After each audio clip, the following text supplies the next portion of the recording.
Now, with barely 3 weeks to the end of President Muhammadu Buhari's tenure, stakeholders within the Niger Delta region have urged the president to issue the 18 modular refinery licenses already approved for Akwa Ibom, Bayelsa, Delta, Cross River, Edo, and River States before leaving office on May 29.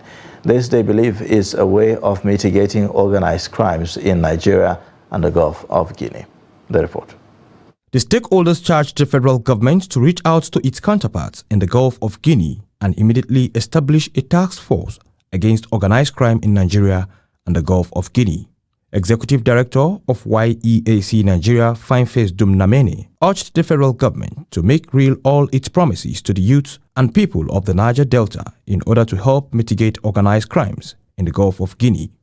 Fineface said instead of pipeline surveillance contracts, the government should provide alternative livelihood opportunities for those displaced by the war against artisanal refining, regretting that organized crime thrives since security agencies who are supposed to stop it are involved. So I think the government should adopt and include the carrot approach, which is alternative livelihood opportunities for the youths that have been, thrown out of their operations by the stick approach. That they have to do by providing the modular refinery licenses, establishing the Presidential Artisanal Crude Oil Refinery Development Initiative that legalizes artisanal refineries. We are also calling on the federal government of Nigeria to synergize with other member states of the Gulf of Guinea Commission, and they should coordinate efforts that they can use to mitigate organized crime in the Niger Delta. Fineface also highlights the objective of the Network Task Force Against Organized Crime in Nigeria and the Gulf of Guinea.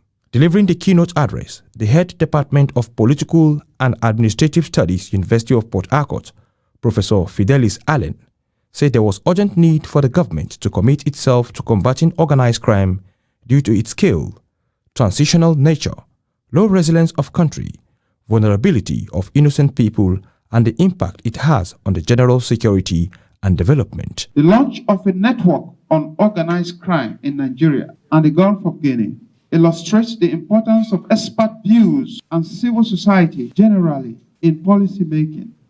Our traditional approach to crime and crime fighting should change.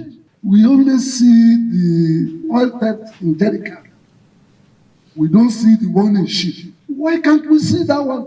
With the implementation of this, I believe it will really go a very long way to see that this issue of organized crime is brought to the various minimum. The stakeholders called on the Gulf of Guinea Commission to strengthen its efforts in the coordinating of member states and synergizing with non-state actors, especially under the auspices of Network on Organized Crime in Nigeria and the Gulf of Guinea in the fight against organized crime in the region.